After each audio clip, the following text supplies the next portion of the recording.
living with this condition means, every day is an unknown. Like I try to control my environment. My home. My home is really safe, but the moment I walk out the door, I'm often exposed to chemicals in the air that I inhale that make me really ill.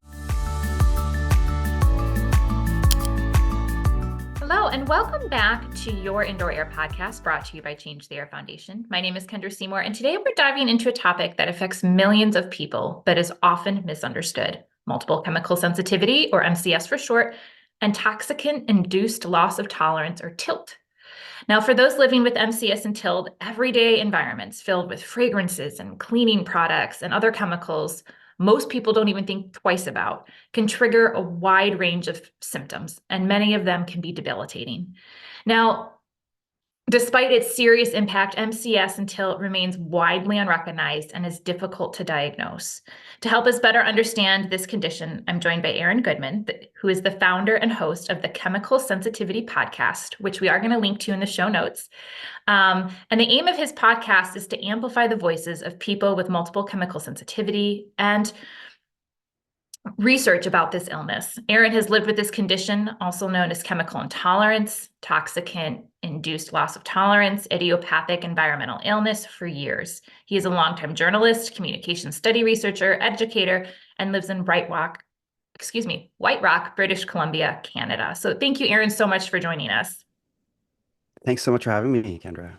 I've really enjoyed listening to your podcast over the last year or so, and really appreciate everything that you're doing to shine a light on this, because I think it not only is there not enough awareness out there, it's so poorly misunderstood, and it's so life-changing that I think if this is something you're experiencing and you're listening, it can feel very lonely at times. And so I love that your podcast really offers that community, that connection for people, so they feel heard and seen and they can connect with the latest research. So we're going to talk about some of that today, right? That we're going to get into the difference between, or really what is multiple chemical sensitivity and TILT. We're going to talk about some of the misconceptions surrounding it.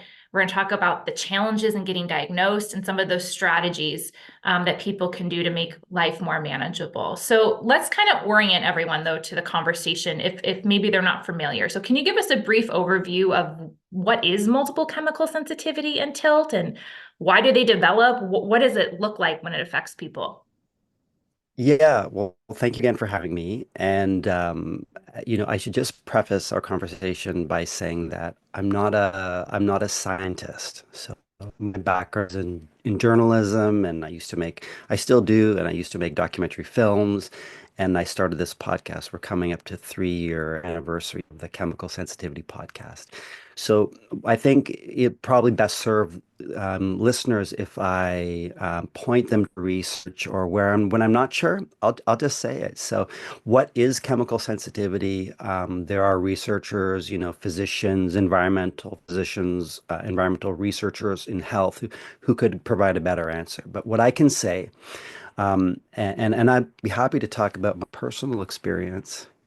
So Yeah. I'm Well, not do at you my want I'm not at to my do you want to yeah. start with Well, your personal experience? We can start yeah, there. I think I'll do that. That's maybe a good way to ground this conversation and Sure. just to share from my own experience. And on that note, I'm not at my best today because, living with this condition means, every day is an unknown. Like I try to control my environment. My home. My home is really safe, but the moment I walk out the door, I'm often exposed to chemicals in the air that I inhale that make me really ill.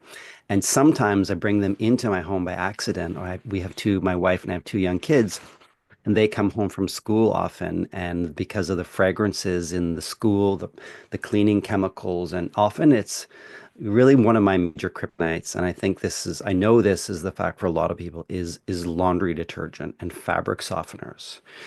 And we hear that in Japan, for example, countless people are developing really severe chemical intolerance from what are called microcapsules. And these are highly potent laundry softening products, I believe, that they're designed so the smell is really powerful, and it doesn't go away. And it fills neighborhoods, and people are becoming, it's really difficult to protect their homes from this. In my case, dryer sheets are a real big challenge. It's one of my major kryptonites. So I take our dog out for a walk, 5 or 6 times a day at least. And with my kids and my life, I'm in and out of the house a lot, and it just depends on who's doing laundry on that particular day. But yesterday night, my kids and I do judo, and I'm not like a guru master, a judo master or anything, because the moment you say you do judo, people. I just want to be clear, but it's sort of a fun thing. My kids are really into it. I'm a novice, but I enjoy it. But it's been a challenge, being in a judo studio where, again, it's cleaning products a lot that are a trigger for me, and the chemical sense in toxic cleaning products. Most of the stuff that people buy off the shelf, a lot of people don't know that these are really harmful for not just people with chemical sensitivity. They're harmful for everyone. It's just that we react to them in the moment or shortly after. So yeah, the point that I want trying to make is, my daughter, who's turning 8, forgot the top of her judo gi, her judo uniform. And so I asked the sensei, the teacher, if we could borrow one. And she had a blue bottom and a white top, but that's not the point. The point is that I had a feeling, because it's happened before, that there would be really powerful, strongly scented laundry products embedded in the fabric. And it's true, because what happened last night was, I wanted to clean the gi, the judo uniform, before I return it to the club, to the sensei, to the teacher. And I didn't actually pick up on a scent. And it's one of those things that often I can forget that I have the illness, because I can go for a couple weeks and just because of luck, don't run into anything. But I'm always reminded that I do have it, because I got close to the judo uniform. I put it in the dryer, and just by touching it and breathing in the scent that was coming off of it, my symptoms, you asked about symptoms. So everyone's symptoms are different. And the challenge of diagnosis is that multiple chemical sensitivity, chemical intolerance affects many different systems in the body. So it's neurological. So it's rooted in the brain and the nervous system. So for me, it's as if I'm an educator as well, as you mentioned off the top. So it's like someone takes my mind is a whiteboard, and someone takes one of those erasers and wipes it clean. So I can go from being um, perfectly alert and able to think quickly and multitask, to being having trouble putting my words together, and I'm having a bit of that trouble today. I have a bit of a quite a dry mouth and a dry throat. My tongue gets really swollen. And in leading up to our conversation, Kendra, last night, I was really trying to be clear on what happens to me, and I was feeling in my mind, like in the center of my brain, it's like people talk about inflammation, and I could sense an inflammation that sort of creates brain fog. A lot of people have what we call brain fog, what's known as brain fog. So it's, again, you know, um, I have a PhD, I teach, I have kids, my life is very active, and I can go from being really able to handle that really well to just being extreme fatigue sets in, difficulty concentrating, parched mouth, and irritable. Not so much these days, but in the past, I could get very agitated. Um, yeah, so and it generally lasts for me about 24 hours. There are some supplements that I can take. One is a mixture of magnesium and vitamin C and calcium that kind of reduces the symptoms for me. But there isn't a cure. There isn't a known cure for this condition. And so we just mostly, in talking with folks, is someone said it really, really great. We survive, and we try to survive, you know. we just do our best to survive. And one of the challenges is that it's not recognized by most physicians, and it's often misdiagnosed. We're often told it's in our heads, and we're often you know, we're often judged by our families and friends and loved ones too. So it's not only that we live with a chronic, invisible, often invisible illness, it's that we are very isolated and often I'll come to an end of this really long thread and invite you to to ask me more, but we're often unable to go to work and school, and often accommodations are not provided because in order to get accommodations, one needs a medical diagnosis, right? Usually. And fortunately, in my case, when I first developed MCS, I had the good fortune of having access to a physician who understands MCS and diagnosed me at that time.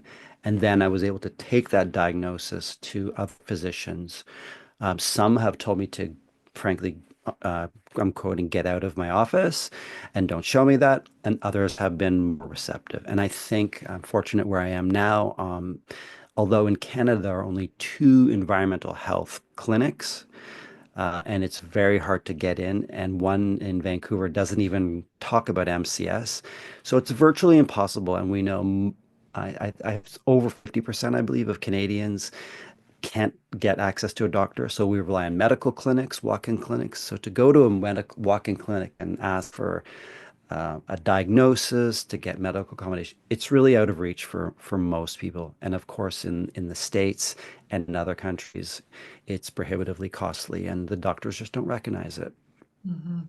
There are so many threads there, Yeah, Aaron, that I think we're going to pull a bunch of those apart for listeners because you yeah, really summed up so many challenges that come yeah, with this condition. And it's not all that unsimilar to those who've maybe been diagnosed with a mold-related illness. There's a lot of overlap, and someone with mold-related illness can develop multiple chemical sensitivity. We can maybe get into a little bit of that too. But let's start with the what you yeah. said. I think it's Well, really interesting yeah, that you yeah, know, symptoms look different in different people. The initial trigger can look different for different people.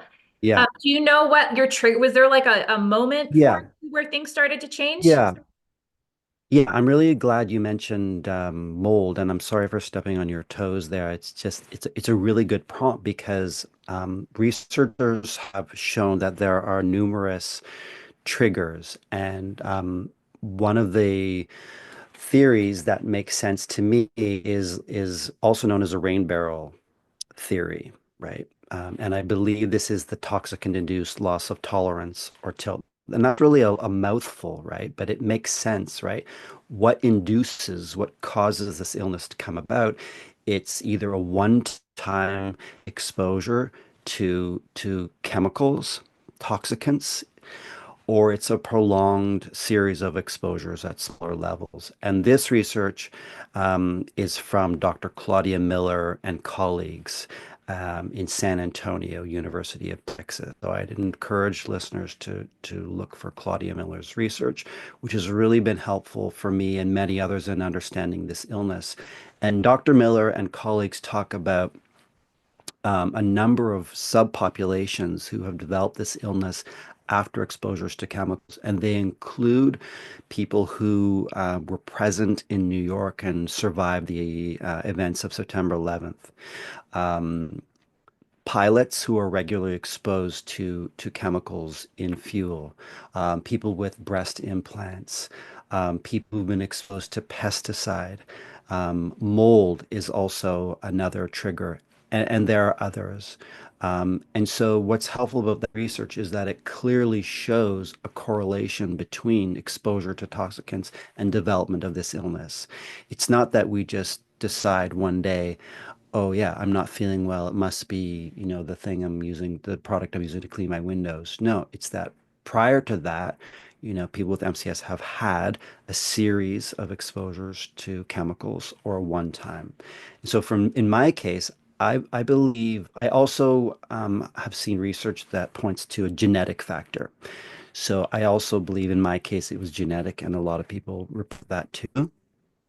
And as you said off the top of our conversation, Dr. Miller and colleagues' research shows that I believe 17 to 27% of the population in the United States reports some degree of chemical intolerance. Not everyone is debilitated, not everyone has it at a severe level, but there is a range. There's a range. And I believe that, well, in Canada, over 1 million people have been officially diagnosed with MCS. And that's a lot because the population is around 40 million. And again, as we were talking about, most people can't access doctors. So the fact that 1 million people have been diagnosed, and when talking with researchers through the Chemical Sensitivity podcast, it's been disturbing to hear experts in toxicology and environmental health say that it will become much more prevalent going forward because there's a severe problem with the regulation, right? There are thousands of chemicals that we don't know how they um, what they do to the body, what they do to the environment, and particularly how they interact with each other. And that's really unknown. And just speaking of researchers, what I've learned is that illness used to be, um, it's a new paradigm of illness, right? It's a different kind of illness. So I just talked with a researcher whose theory is that chemical exposures, pesticides and other, are the number one cause of Parkinson's disease. And Parkinson's disease, the rates of people developing Parkinson's are spiraling, particularly in countries with lax regulation to chemicals, including China, which I had never heard of. So it's a new kinds of illnesses that are going to be really serious going forward. But going back to your question about for me, so I believe I had it, MCS, chemical intolerance, TILT as a child. My parents smoked in the house. They used chemical products to clean the home that a lot of people used at the time, which were clearly not regulated well enough. And to this day, chemical products in cleaning products and laundry are not regulated properly and enough. And I had a lot of ear infections. So I was being prescribed antibiotics a lot as a young person. And you know, the and then in my youth, I had a prescription medication. And I believe when I look back, it was kind of a before and after scenario where I don't think I was the same after taking that prescription medication. And I have other symptoms, for example, a tennis elbow that I connect to that medication, but also chemical intolerance. And then if we fast forward to about 15, 16, 17 years ago, I was working as a journalist and teaching at a university in Bangkok for 3 years. And most people have no problem with this, but there's a termite issue in Bangkok and in much of, climates that are warm.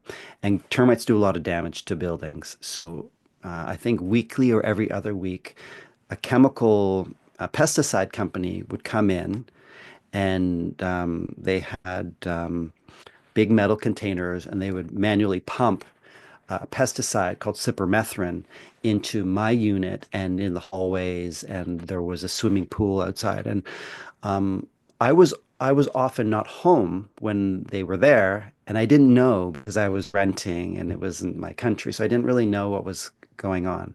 Didn't know it was being treated with pesticide regularly. But I would come back home after being at work for the day and become really agitated. And I would develop the same symptoms that I shared with you earlier, brain fog, inflammation of the brain, really thirsty and then really fatigued, extreme fatigue and just unable to function.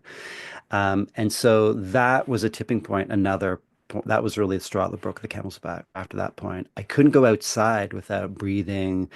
There's a lot of construction fumes there and glues and paints and open air barbecues, and fragrances, cleaning products, and fragrances that people wear on the body.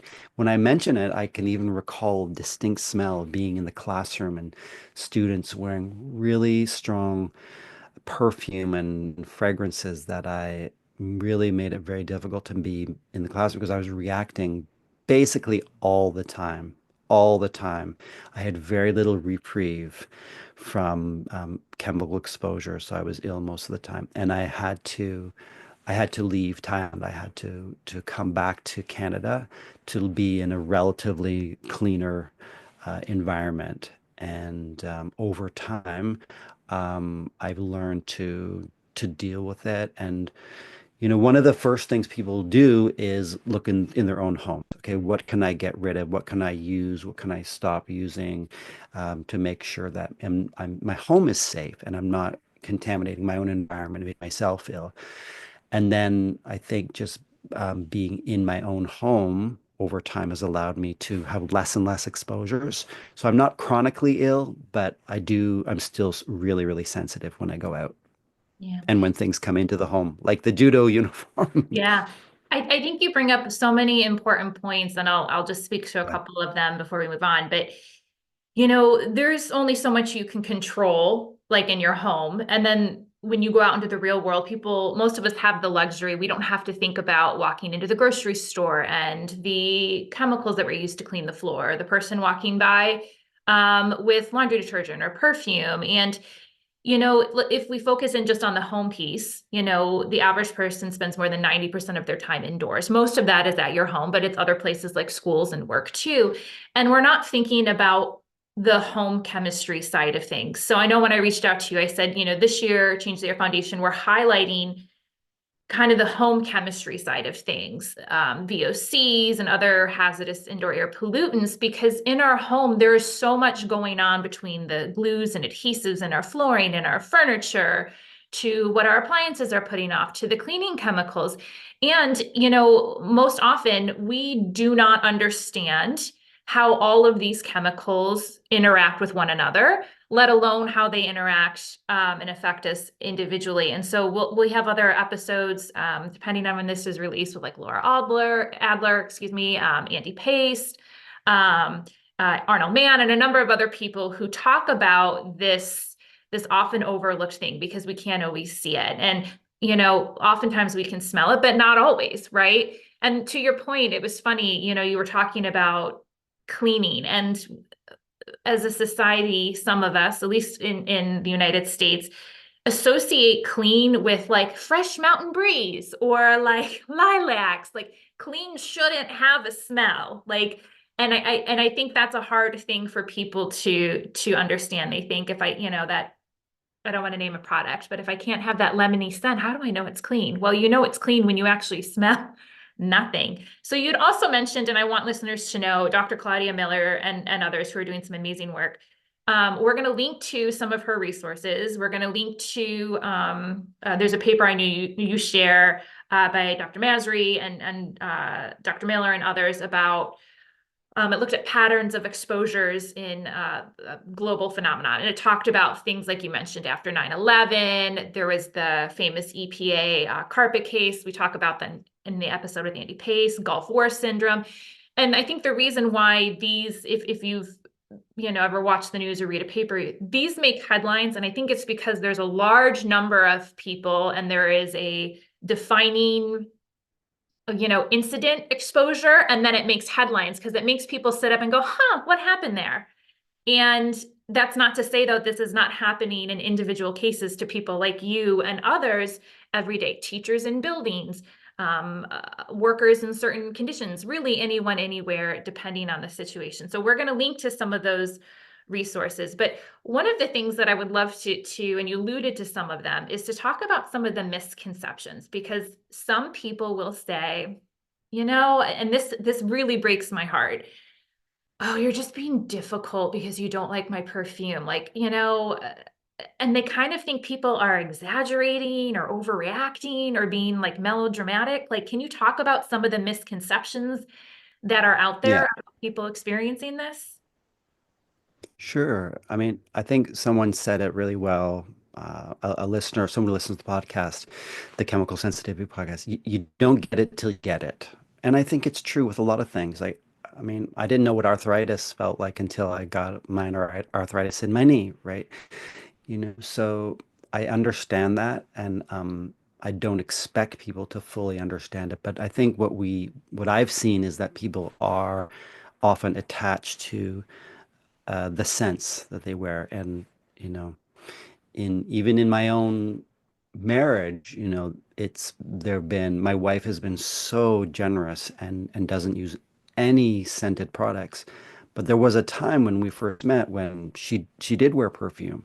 And, we it was a not an easy process, or it was a fairly long and complex process of educating. And fortunately, my wife is trained as a scientist, so you know, when if people have access to the literature or can read a short paper, it doesn't have to be a scholarly article. There are some summaries that the Hoffman Foundation, for example, and I should just state that the Marilyn Brockman Hoffman Foundation funds the chemical sensitivity podcast, and they've really gotten behind what we're trying to do, and I'm super appreciative of their support.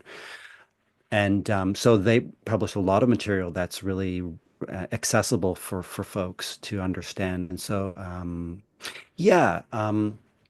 But people are attached to the scents and the cleaning products and incense sticks and essential oils and the whole thing. So what can we do? What can we do? It's difficult to ask. It's difficult to ask. And I think asking can sometimes complicate things. It's not easy. For example, we live in a condominium, and dryer sheets, as I mentioned, are a pretty big problem for me, make me very ill. And a while back, I decided, well, what do I have to live like this? Like, what if people in this particular community would they be willing to take a moment and reflect on the impact they're having on me? Because they probably don't want to harm me, if they knew. So I put up a flyer that just said, there was a healthy option, wool dryer balls, and I didn't make it personal, but I said, would you be willing to consider? And um, someone, tore them down, and someone contacted the strata and threatened to sue me. So it's, and we hear these kinds of over the top reactions a lot, if people are using chemicals in their homes and neighbors asking politely, the reactions can be really aggressive and over the top and violent sometimes. So, um, yeah, I think there's a sense of entitlement, unfortunately, that people have. And it's really unfortunate because we share public spaces, and it would be nice if people cared for each other and just recognize that it is a health issue and we're not exaggerating. It's a debilitating condition for a lot of people. It's not just that we don't like the scent of your perfume. It's really it excludes people. It excludes people. And yeah, do we want to be discriminating against people and behaving in ways that force people to be on the sidelines of society? Mhm.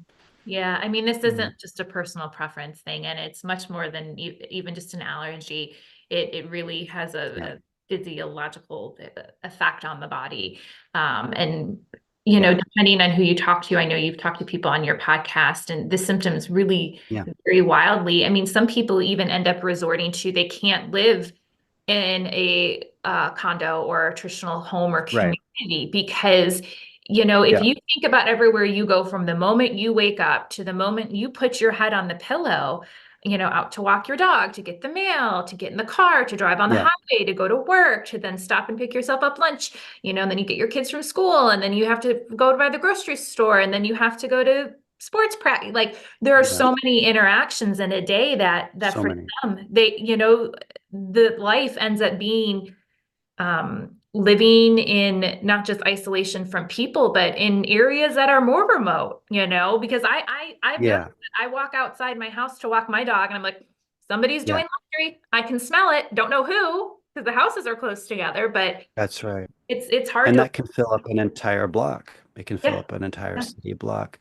So yeah, you're to your point, a lot of people do end up being unable to go to school and work and do move, either living in vehicles just out of desperation, just like reaching a point where, like, if I was this as ill as I am in this moment every day because something in my home, and as you mentioned, oftentimes it is our home, and it's very, if we're renting, for example, it's really difficult because we have no control over what is in the home, right? Whether it's been newly renovated with floors that are off-gassing or fresh paint or appliances or contaminated air coming into the apartment, for example. So it's really difficult for a lot of people to have a safe home. And yes, a lot of people do resort to leaving urban environments, going into rural environments in vehicles. I've talked to people on the chemical sensitivity podcast who've done that, women who've lived in vehicles for years. Um, it's really, really challenging. I know again I talked about in Japan. I talked with a woman who lived in her vehicle for 5 years because of the laundry products. She had nowhere else to go. She had to flee, and her family didn't believe her. Her boyfriend rejected her, and then finally, her family decided to turn a corner and decided to open their home to her. But yeah, a lot of people. I know a woman who lives in New Hampshire. The winters are really, really hard. There's a lot of snow. She lives in an old RV because her body cannot be anywhere near people. Mhm. And the sacrifice is that she has to find a way to survive. Yeah. It's And I think really, that's really too, tough. no one would choose this, right? And I think No. that's what I wish people would understand who are kind of skeptical about this condition. Yeah. And I think too, let's touch for a moment because I know we're getting low on time.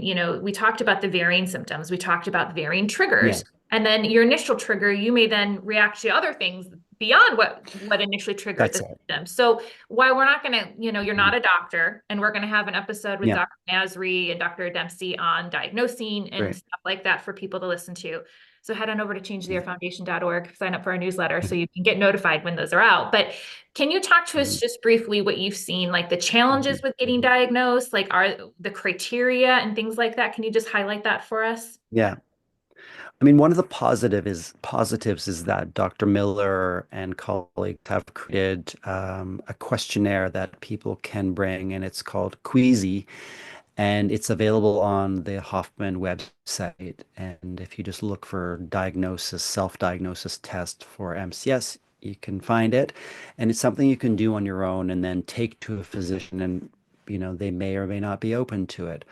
Um, you know, um, yeah, but it is very hard to get a diagnosis. I think the majority of people with MCS do not have an official diagnosis. And some people suggest using different kinds of language, and I've started to do that. Instead of talking about reacting to fragrances, or if I ever do, I always remind the doctor the GP who I have good fortune to be able to visit, that it was caused by an exposure to pesticide. So I had a pesticide reaction, just to implant that in his brain to remind him that I'm not making this up. I'm not just super fragile. This was a chemical injury. That's another term that people use. hmm That's one helpful. of the challenges, yeah, and I mean, I don't have a complete recipe or solution, but one of the challenges is because it affects many parts of the body. I've gone into doctor, and they just don't have time. Might have 3, maybe 2 minutes. And if we have respiratory, neurological, cognitive, my symptoms again are like tingling in my spine, neuropathy, it was tingling in my legs and feet and ankles, insomnia, parched throat, brain fog, like it's just too much for them to deal with in a 2-minute session.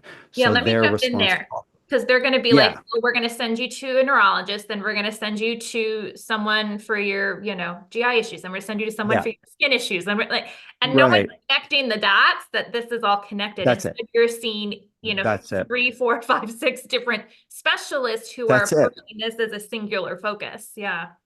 Exactly. And that's, in my case, that's what happened at some time ago. And, I went to was sent to a neurologist, and then they poke and prod me with, and like, no, you don't have a nerve issue.